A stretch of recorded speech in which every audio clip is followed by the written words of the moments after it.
identify the person, we bring them into custody, and then somewhere along the way, they get released.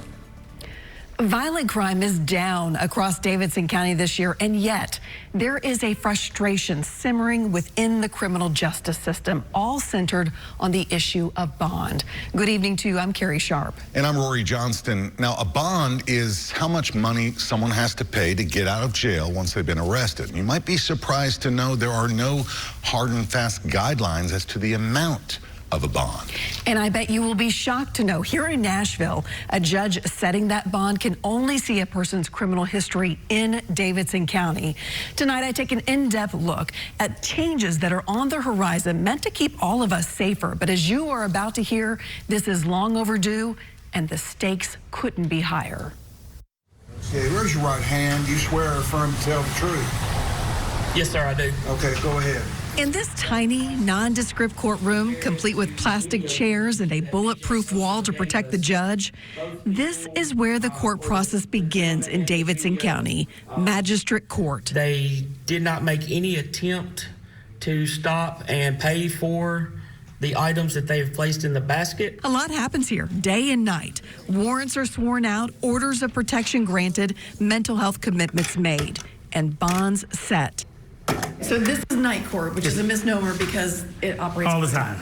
All the time. Well, we never close. Magistrate Judge John Manson knows the bond drill well and all the paperwork it involves. This person had a few domestic violence charges in here. There are also some evading arrests. There was an accident at some point. They're leaving the scene. There's a DUI. Oh, no, I'm sorry. That's a driving with no license. There's a probation violation here. So you're going to look through this, but how much time are you going to take on it? You know, you honestly try not to take too much time because you never know what else is coming in the door. We're very much a feast or famine kind of job. So I'll probably spend 15 minutes. 15 minutes determining if a person should be able to walk free. Will the community be at risk? Will the person show up for court? All right, raise your right hand. You and what amount of bond fits the alleged crime? It's a lot to consider, even without knowing some very critical information. As things are operating right now, you are not aware of what this person has done outside of Davidson County. Correct. That's a problem, right? It is a big problem. A blind spot. And one that Metro Nashville Police Chief John Drake decided to shine a light on. It has seemed to me just over the past few years in reading the press releases that come out of this department that there was an intentional decision made to highlight people who are out on the streets reoffending because they have been let out on bond. Is that the case? Absolutely, because I was being asked a question about people that were committing crimes. What are you doing about crime? And in my position and our position in the police department, we're doing our job. We're catching these people. Sometimes very violent people, and we're making the arrests, and then they get released. And so we wanted to make sure that people knew what was going on. Case in point, Jamie and Taylor released on a $3,000 bond in April of 2024 on charges of assault and false imprisonment, only to be rearrested 3 days later for the attempted kidnapping of a 15-year-old girl on her way to school. Adrian Cameron arrested for shooting and killing a man while out on bond for another murder charge.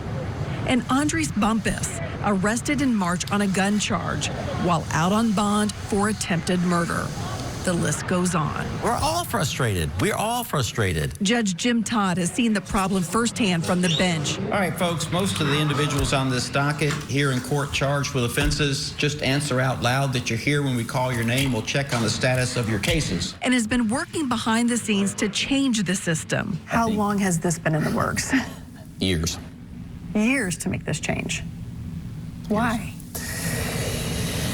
Change takes time. It takes money. It takes organization. It takes a lot of different people working together. And it's easier said than done. But with the passing of this year's Metro budget, change is happening.